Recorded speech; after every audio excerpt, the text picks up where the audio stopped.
Hello, hello, je suis ravie de vous retrouver pour cette guidance Oracle Astro des cancers et ascendant cancer pour le mois d'août 2024. La saison du lion pour vous, c'est le début de votre année. Effectivement, vous avez eu votre anniversaire entre le 22-23 juin et jusqu'au 22-23 juillet. Et donc, pour vous, cette année, lorsque la saison du lion commence, ça y est, c'est l'enclenchement de votre nouvelle année. C'est un peu comme le mois de février, vous voyez, pour nous en début d'année. Et donc, vous commencez à voir comment va se profiler cette année, même si vous ressentirez beaucoup plus un petit peu plus tard. Et donc, le lion est positionné dans votre maison 2.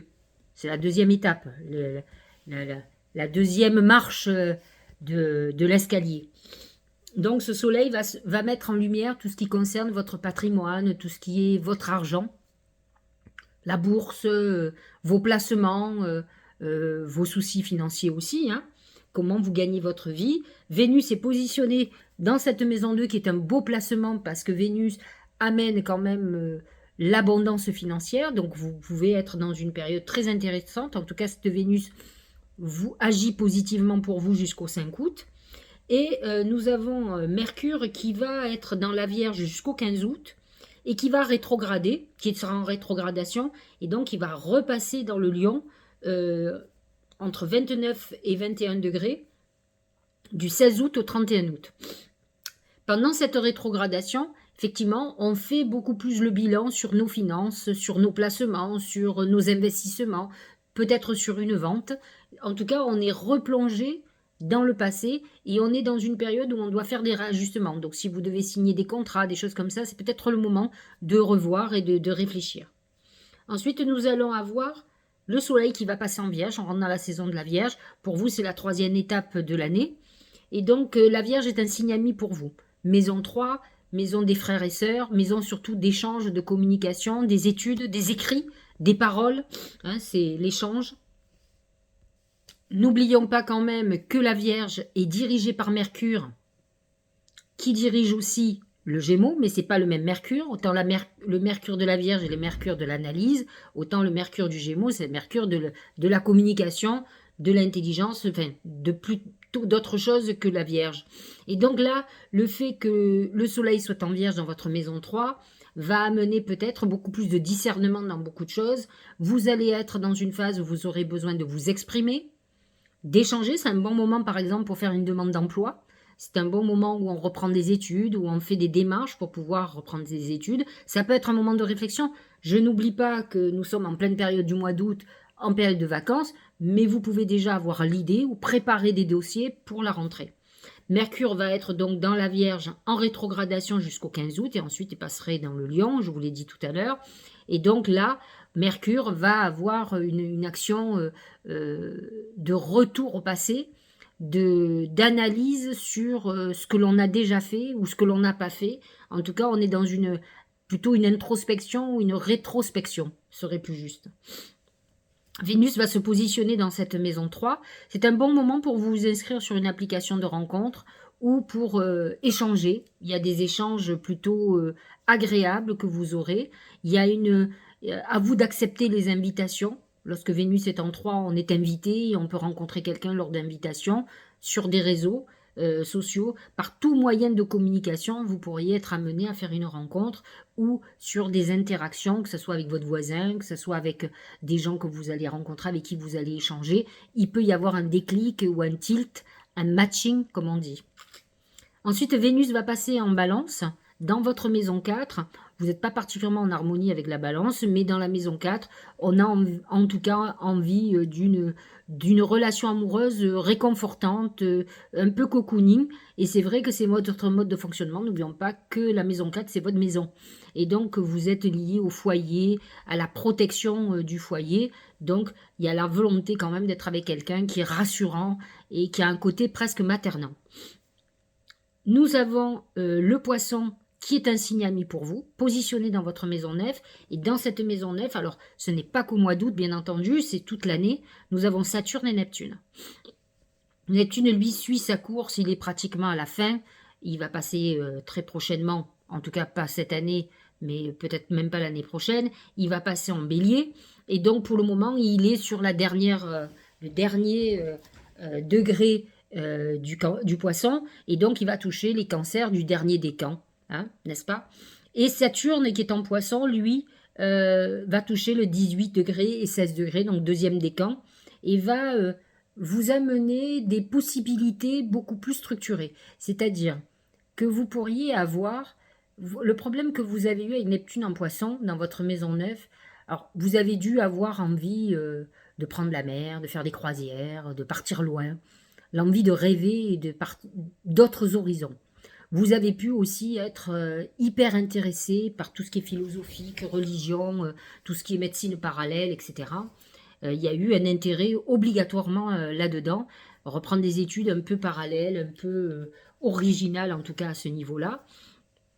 Maintenant, ce Neptune en poisson a pu aussi vous bercer de beaucoup de rêves qui n'ont pas obligatoirement vu la concrétisation. Ce qui va être intéressant avec Saturne, c'est qu'il va amener une notion d'ancrage dans tout ce qui est rêve et tout ce qui est perspective qui pourrait se présenter parce que vous avez pu avoir des opportunités qui se sont évanouies comme les rêves fantasmagoriques que vous avez pu avoir dans la tête.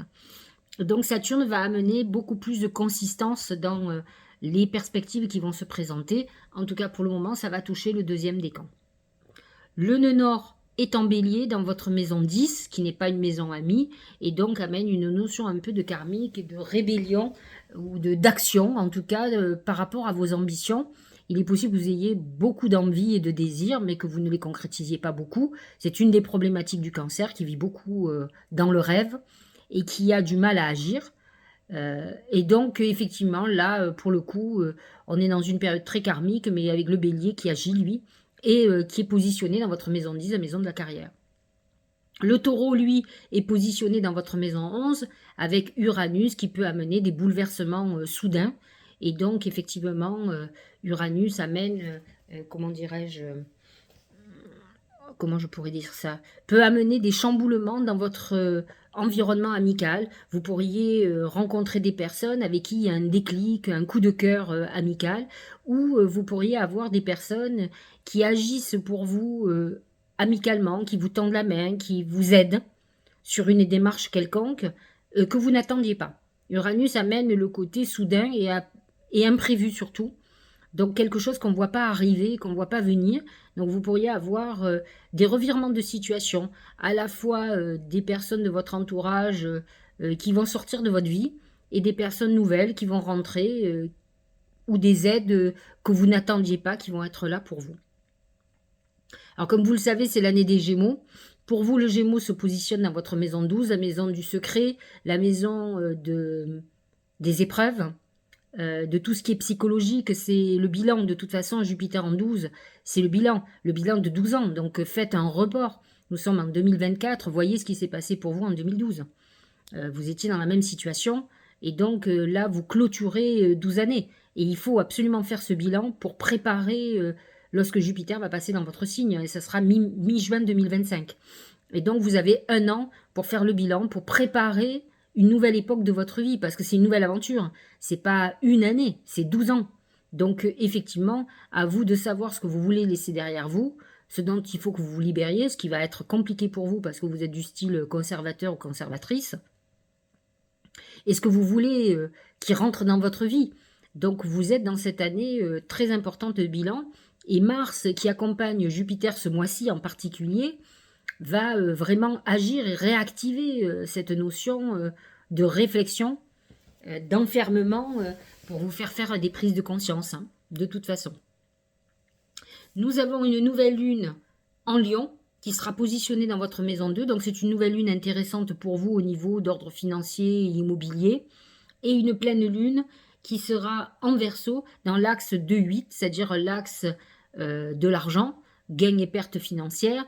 Donc vous êtes dans une configuration plutôt financière sur ces lunes et pleines lunes. C'est pas obligatoirement pour vous les pleines lunes les plus importantes, mais bon, si vous avez des vœux sur l'argent, c'est le moment d'agir sur ces lunes, et plus particulièrement sur la nouvelle lune du 4 août. Nous allons regarder ce que nous disent les oracles et je vais commencer avec mon oracle, l'oracle magique du mar de café. C'est le rat. Le rat nous montre quand même, le rat représente deux choses très distinctes, très différentes. C'est d'un côté le côté misérable, c'est-à-dire des périodes où on a des dettes, on a de l'argent à payer, on se retrouve avec des problèmes d'argent. On peut être dans une période où on n'a plus de boulot, où on est au RSA, où on est dans une restriction très importante au niveau financier. Et le rat représente la maladie, et pas des petites maladies. Donc attention, attention, ce mois-ci, avec l'amas de planètes en maison 2, on peut avoir envie de dépenser l'argent que l'on n'a pas, alors qu'il va falloir que vous soyez plutôt une fourmi qu'une cigale.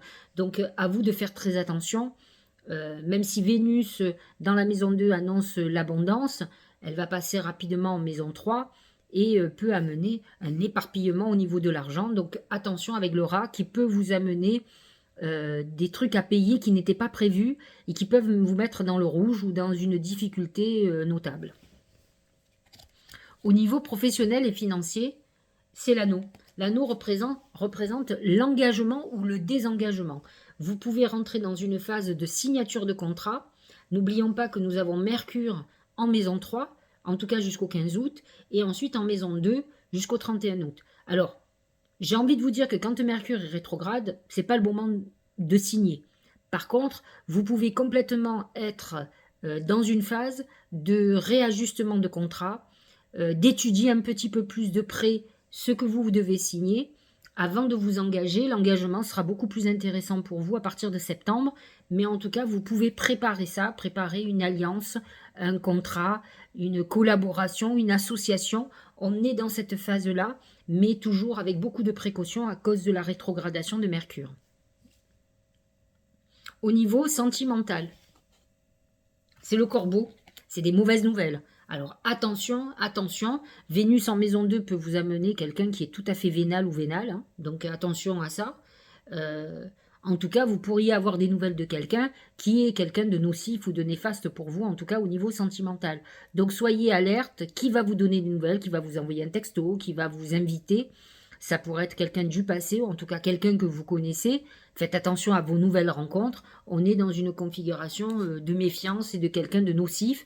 Donc ne vous mettez pas dans des phases de manque affectif trop important, parce que vous pourriez sauter sur n'importe qui, et là, le payer très cher, d'après ce que nous dit l'oracle. Au niveau santé, c'est la bouche. La bouche représente la parole, donc vous pouvez avoir des problèmes de voix, de gorge.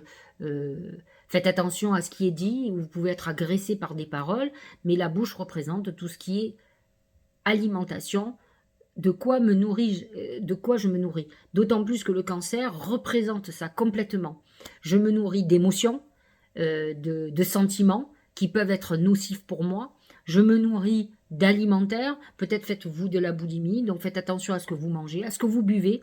Les signes d'eau ont tendance à avoir des problèmes avec l'alcool, avec les médicaments et avec les drogues. Donc attention à ce que vous ingurgitez exactement. Donc faites attention avec quoi vous vous nourrissez. Hein. C'est très important. Il y en a qui se nourrissent de cigarettes aussi. Hein. La bouche représente aussi, surtout que vous voyez, la bouche avec une fumée quelque part. On peut se nourrir aussi de choses très néfastes pour sa santé. Donc soyez vigilants. Alors j'ai demandé à mes guides comment la chance allait se manifester pour vous. Et voici ce qui est annoncé. C'est très amusant.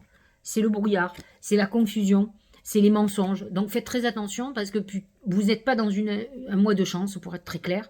Il n'y aura pas de chance. Et en fait, le problème, c'est surtout votre intuition. Si vous êtes dans le brouillard, si vous êtes dans quelque chose où vous vous mentez à vous-même, où vous mentez, et peut-être que vous avez quelqu'un autour de vous qui vous mène en bateau.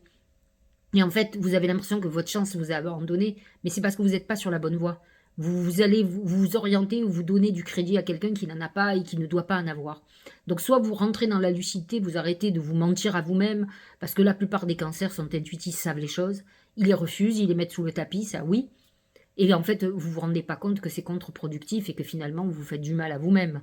Donc il va falloir que vous repreniez vos esprits, que vous vous reconnectiez, hein, c'est le moment, pour voir clair.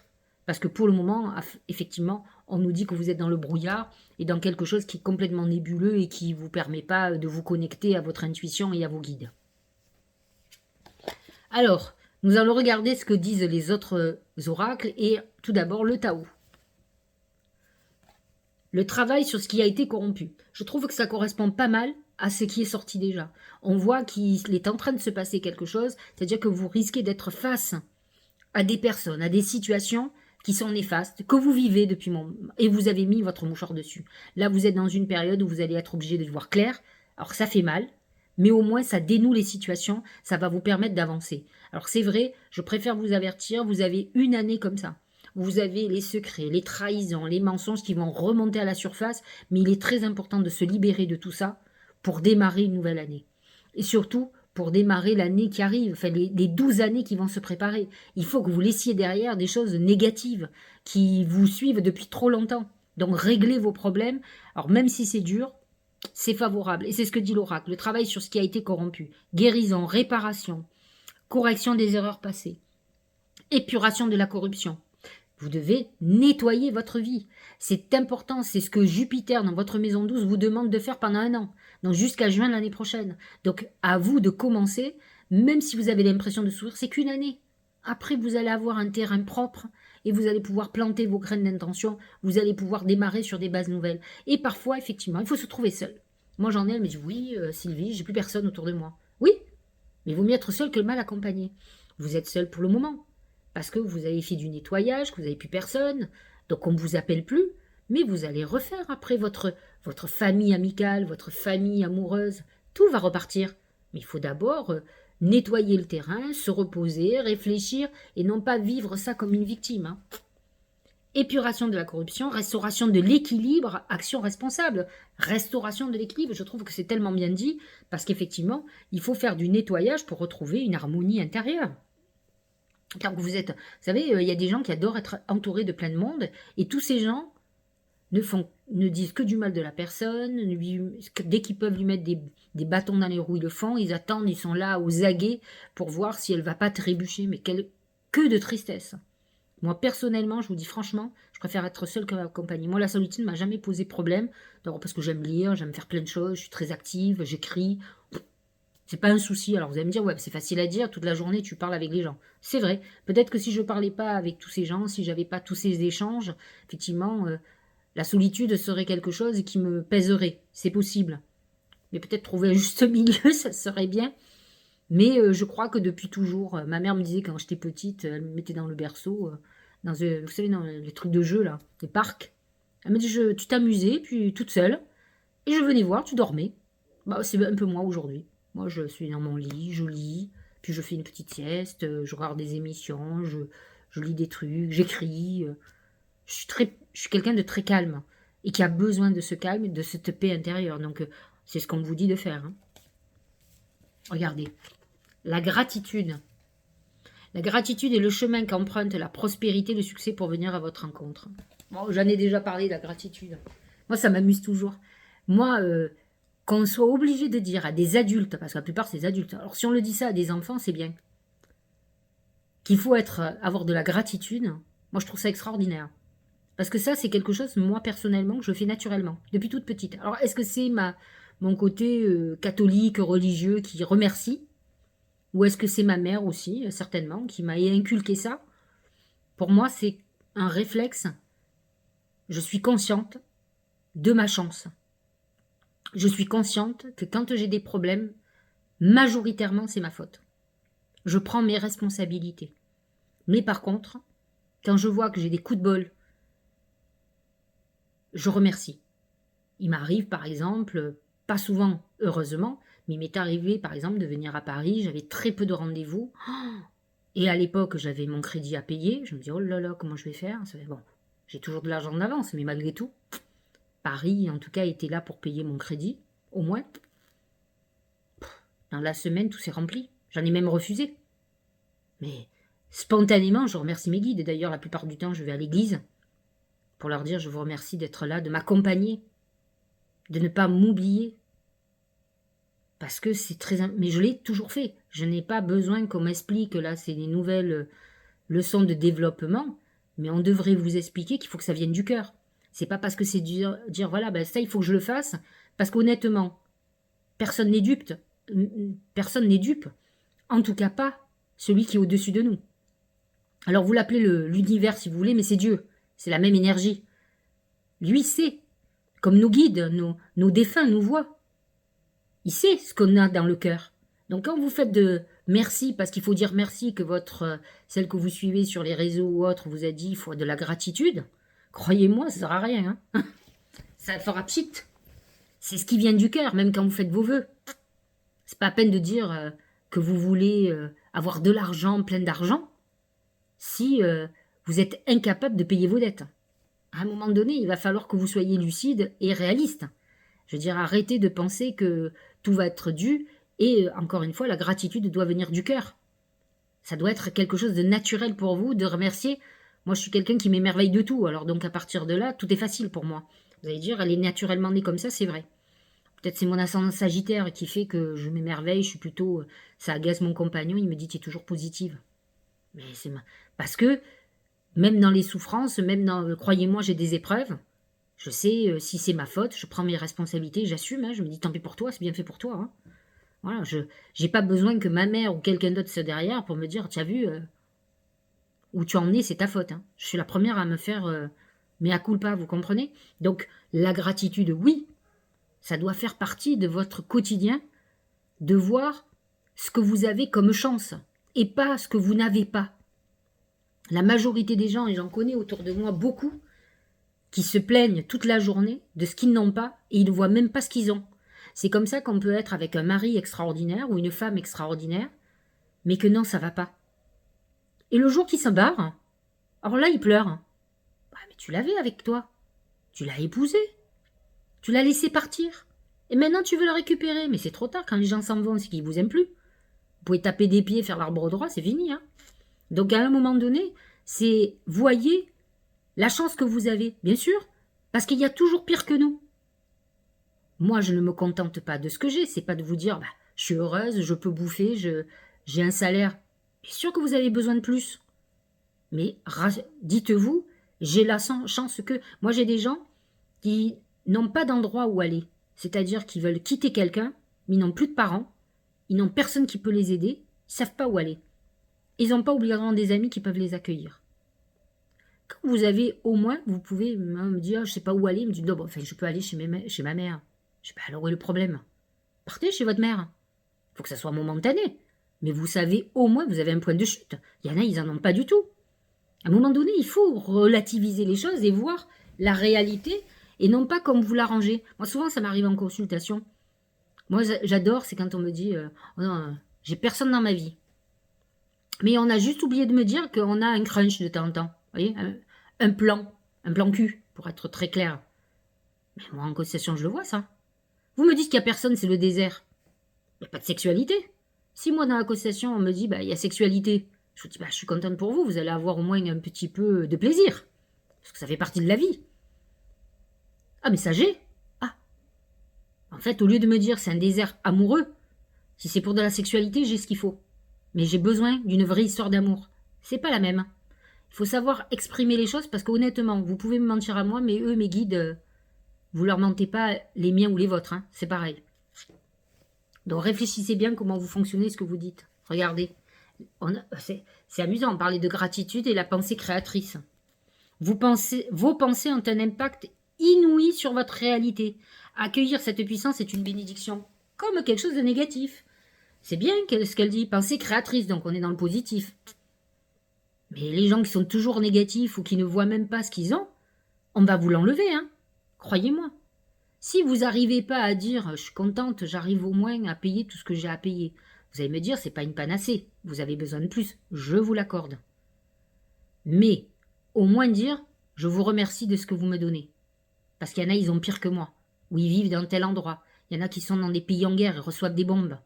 Quand je pense à tous ces gens, ces jeunes qui se sont plaints parce qu'ils étaient enfermés dans un studio pendant le confinement, alors qu'ils pouvaient sortir quand même, croyez-moi, quand vous recevez des bombes, il y a des jeunes là actuellement sous les bombes, ils n'ont pas le temps de se dire oui, je suis confiné. Je trouve qu'il y a beaucoup de gens qui sont trop gâtés, qui ne se rendent pas compte de la chance qu'ils ont. Et à un moment donné, plutôt que de faire des manifestations, vous devriez vous remettre en question parce que c'est exactement les mêmes qui se plaignaient d'être confinés. Alors, je dis pas que c'était bien d'être confiné, hein, je n'étais pas d'accord avec le confinement, hein, c'est pas ce que je dis. Mais dans la vie, il faut relativiser, ou en tout cas remercier de ce que l'on a, ou ne pas être dans telle situation. On a la chance d'être né dans un pays occidental qui a tout ce qu'il faut, vraiment. Même si je suis la même première à me plaindre de la France, de ce que je vois, moi je suis quelqu'un qui suis droite, qui des valeurs, et bon, les valeurs elles sont perdues, va falloir que tout le monde remonte les manches et qu'on les rééduque. Mais bon, donc la pensée créatrice, oui, si vous avez une vision positive des choses. Maintenant, si vous êtes dans la complainte et donc dans le manque de gratitude, on est plus dans la pensée créatrice. Ça va avec. C'est l'un va avec l'autre. On est positif quand on voit les choses positivement. Et on voit que la vie vous a gâté, malgré tout, qu'elle peut vous gâter encore plus, certes, hein, mais qu'elle vous a gâté. Ça, c'est la gratitude. Quand vous dites, oh, moi j'ai rien dans ma vie, et que bon, vous êtes quand même dans une villa avec piscine, mais que bon, vous avez décidé que c'était la fin du monde, ne vous inquiétez pas, dans pas longtemps, vous l'aurez plus, la maison et la piscine. Comme ça, au moins, là, vous aurez de quoi pleurer. C'est ce qu'on dit. Bon, j'espère que vous aurez compris. C'est vrai que les cancers et ascendants cancer ont tendance à la victimisation. Vous savez, un peu comme Calimero qui dit oui, tout est très injuste. Alors tous ne sont pas comme ça, hein, je vous rassure. Hein. Mais s'il y a les guides qui nous parlent de ça, c'est qu'il y a une très très bonne raison.